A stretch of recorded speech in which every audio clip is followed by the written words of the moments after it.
बहुत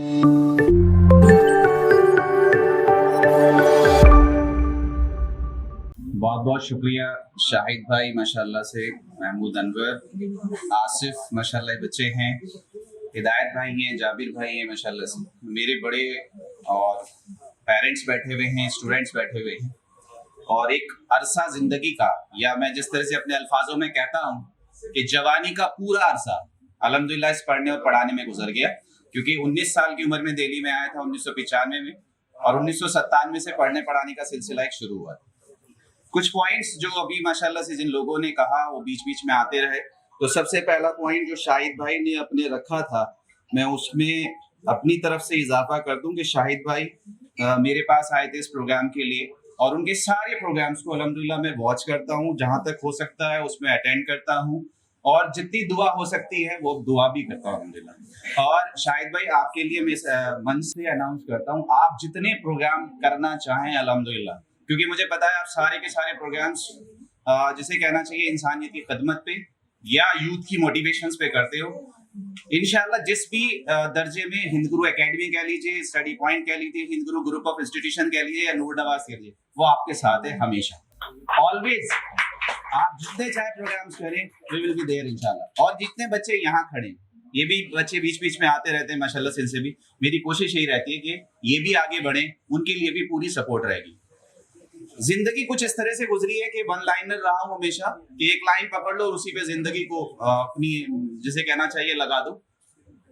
आप यकीन मानिए वही कौम तरक्की करती है जिस कौम के अंदर देने वाले ज्यादा होते हैं। मैं कहता हूं कि लाइफ को, जिंदगी को 3 पॉइंट्स पे गुजारिए। पहला पार्ट होना चाहिए learn. You have to learn something, either the education, जिसे आप बुकिश नॉलेज कह सकते हैं, आइदर द ट्रेनिंग ऑल्सो। जो बच्चे बहुत सारे पढ़ नहीं पाते हैं लेकिन कुछ ना कुछ ट्रेनिंग ले रहे होते हैं, चाहे वो पेंचर लगाना ही क्यों ना सीख रहे हो, मैं उसको भी लर्निंग के ही फेज में मानता हूं।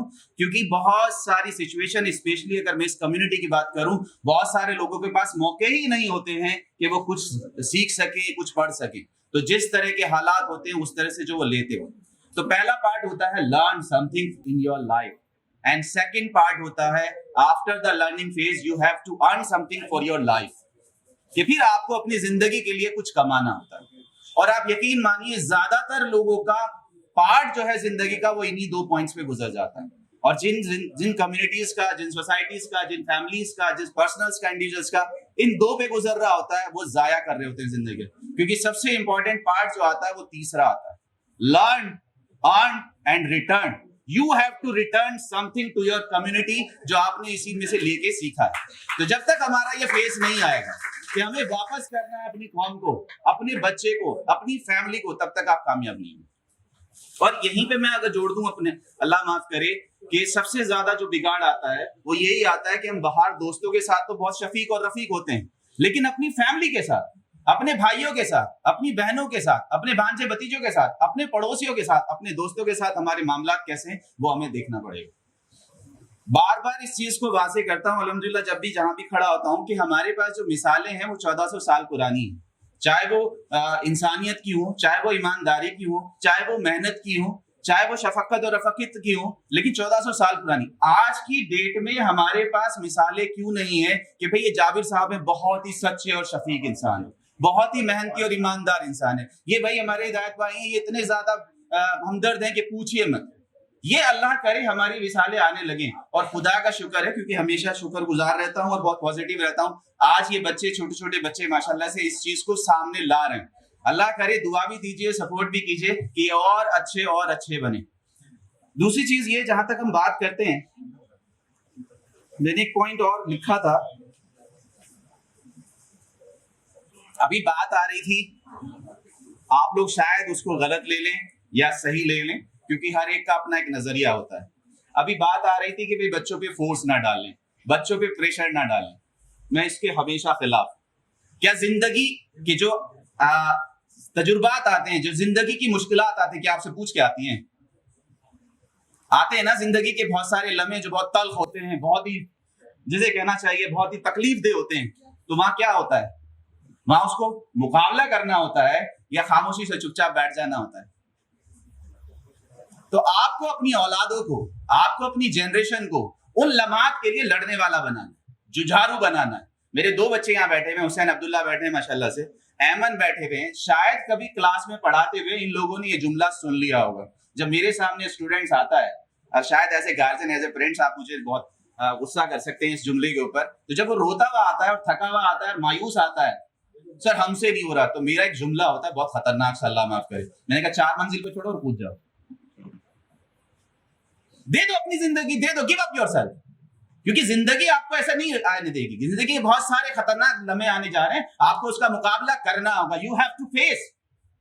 हर बार मेरा कहना हमेशा यही होता है कि मुश्किल जो हालात होते हैं वो मजबूत आदमियों को पैदा करते हैं, और मजबूत आदमी फिर इंशाल्लाह अपने लिए सब कुछ पैदा कर लेता है। तो आप सबसे पहले मजबूत इंसान बनिए, आप लड़िए बेटे चैलेंजेस से मेरे लाल। हाँ, ये जरूर कहूंगा कि we are here for you, we all, the parents, the guardian, the community, the society, the neighbourhood are here for you. इंशाल्लाह ये हम सपोर्ट करने को जरूर तैयार हैं, लेकिन बेटे फेस आपको करना है। अगर आप सब्जेक्ट में फेल हो रहे हैं, अगर आप अपने किसी एग्जाम में फेल हो रहे हैं, अगर आप किसी कंपटीशन में फेल हो रहे हैं, डरिए मत, लड़िए उससे, क्योंकि रास्ता वहीं से निकलेगा। जमजम ऐसे नहीं निकला था, आप बताइए, जमजम ऐसे निकल गया था? एड़िया रगड़ी गई थी ना, तो वो एड़िया आपको रगड़नी पड़ेगी मेरे बच्चे, और फिर आप यकीन मानिएगा, फिर आपके लिए ऐसे ही स्टेज सजे हुए होंगे इंशाल्लाह, और आपका लोग इस्तकबाल कर रहे होंगे। तो हमेशा मुश्किलात का सामना करिए, फेस करिए। हाँ, ये इस सोसाइटी की, इस कम्युनिटी की जिम्मेदारी बननी चाहिए कि हमें वो माहौल पैदा करना चाहिए जहां पे अपने बच्चे को दे सके। तो ऑल द वेरी बेस्ट मेरे बच्चे, जितने भी माशाल्लाह से 10th और 12th में कर रहे हैं। और रही बात अगर एडवाइस की बात करूं बेटे, तो पढ़ाई जो है, आप सब गार्जियंस भी बैठे हुए हैं, प्लीज पढ़ाई के कुछ फेजेस होते हैं। असल में हम लोग स्कूल्स चला रहे हैं, इंस्टीट्यूट चला रहे हैं, और हमें उसकी फिलॉसफी ही नहीं पता कि स्कूल्स क्यों होते हैं, यूनिवर्सिटीज क्यों होती हैं। School is just the model of our personal life.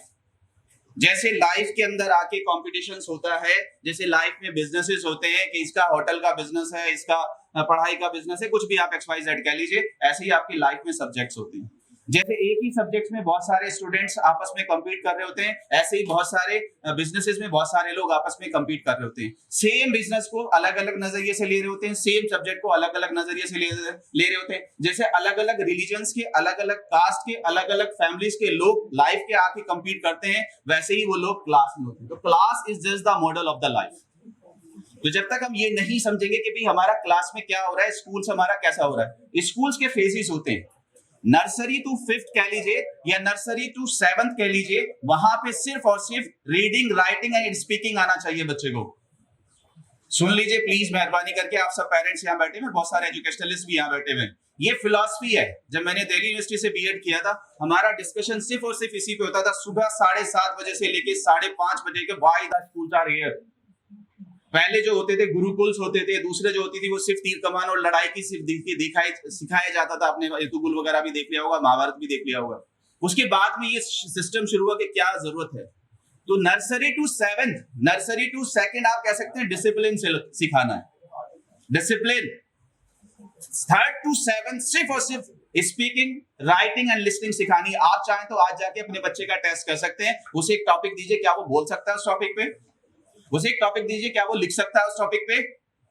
आप जो बोल रहे हैं क्या वो सुन सकता है? उसको सुनने के बाद क्या वो इंटरप्रेट कर सकता है अपनी लैंग्वेज में? Just check this thing. लेकिन 8 ऑनवर्ड्स बिल्कुल सब्जेक्टिव हो जाता है। 8 ऑनवर्ड्स सब्जेक्ट्स आते हैं। यहाँ माशाल्लाह से मेरे एक्सपर्ट्स भी बैठे हुए हैं, यूनिवर्सिटी टीचर्स भी बैठे हैं, वो भी इस चीज को वाजे कर सकते हैं माशाल्लाह से। तो 8 ऑनवर्ड्स आपको सब्जेक्ट पे ध्यान देना है। अगर आपके बच्चे को ह्यूमैनिटीज में जाना है, जस्ट उसे मौका दीजिए कि इंग्लिश बहुत अच्छी करे, SST बहुत अच्छी करे। अगर उसे साइंस में जाना है तो साइंस के लिए सबसे ज्यादा जरूरी है वो नीट में जाए या IITs में जाए या इवन कॉम्पिटिटिव स्किल्स पे जाए, लेकिन मैथ्स उसका जरूर होना चाहिए अप टू 10th। इसीलिए up to 10th in all board maths are compulsory. हम उसे हल्के में लेते हैं, उसे लाइट में लेते हैं। 10th तक का मैथ्स सारे बच्चों को होना चाहिए। और यकीन मानिए, अगर आपका 10th का मैथ्स का जहन बनता है 10th क्लास तक, आप बहुत सारे कॉम्पिटिशन्स को इजीली ग्रैस्प कर सकते हैं। तो ये सारी चीजें कुछ सीखनी चाहिए। और मैं कहूंगा कि जैसे अभी हमारे शाहिद भाई कह रहे थे माशाल्लाह से कि हम जैसे कहना चाहिए प्रोफेशंस के लिए हम वो चलाएंगे, तो उसमें हम ये चीजें भी रख सकते हैं कि बच्चे को किस क्लास में कहाँ क्या फेस करना पड़ रहा है, तो उसे किस तरह से हम आगे लेके जाना। तो मेरे बच्चे अभी से 8 ऑनवर्ड्स ही आप लोग सब्जेक्ट्स पे कमांड करनी शुरू करें। चलिए खैर, बात बहुत लंबी हो जाएगी। बहुत बहुत शुक्रिया आप सब लोगों का माशाल्लाह से, मुझे बहुत अच्छा लगा। और ये जितने भी हमारे यहाँ बड़े बैठे, मैं बार बार कोशिश करता हूँ इस मंच से फिर अनाउंस कर दूं, क्योंकि पागलों वाली जिंदगी जीता हूँ, तो बार बार कुछ ना कुछ उल्टा करता रहता हूँ।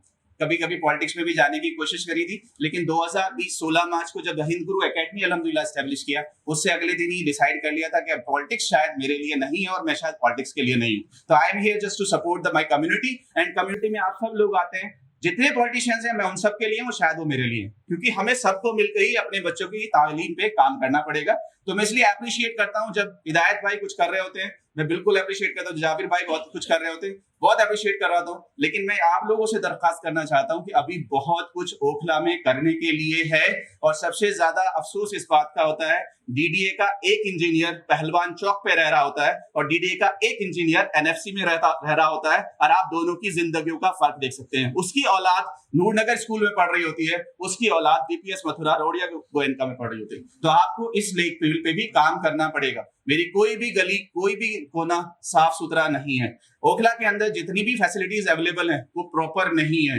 तो मेहरबानी करके इस मैसेज को आप जहां तक कन्वे कर सके, मैं इस प्लेटफॉर्म से आप लोगों तक देना चाहता हूं, क्योंकि मेरे बच्चों को भी ग्राउंड मिलना चाहिए, मेरे बच्चों को भी लाइब्रेरी मिलनी चाहिए, मेरे बच्चों को भी जिसे कहना चाहिए स्कूल्स हॉस्पिटल्स मिलने चाहिए। तो ये आपसे दरख्वास्त है, और मेहनत करिए माशाल्लाह, और अपना नाम बढ़ाइए, हम लोग आपके साथ। स्टडी पॉइंट्स प्रिपरेशन कराता है यूनिवर्सिटी एंट्रेंस के लिए, एकेडमिक्स के लिए और सारे कॉम्पिटिशन्स के लिए, और हिंद गुरु academy neat and JEE specific है। तो मैं इन सारे बच्चों के लिए अल्हम्दुलिल्लाह इस स्टेज से अनाउंस करना चाहता हूँ कि आप सब बच्चों के लिए 100% scholarships is available at study point and Hind Guru academy. आप सब लोग आके माशाल्लाह से अगर आगे स्टडी करना चाहते हैं तो we are giving you 100% free of cost scholarship for all your competitive and academic performance. Even university entrance अगर आप क्लैट्स के लिए या दूसरे उसके लिए भी आप जाना चाहते हैं, बिकॉज आफ्टर 12th अब CUET कंपलसरी कर दिया गया है in government universities, in top most universities. तो we are here just to serve you इंशाल्लाह। ऑल द वेरी बेस्ट मेरा बच्चा माशाल्लाह।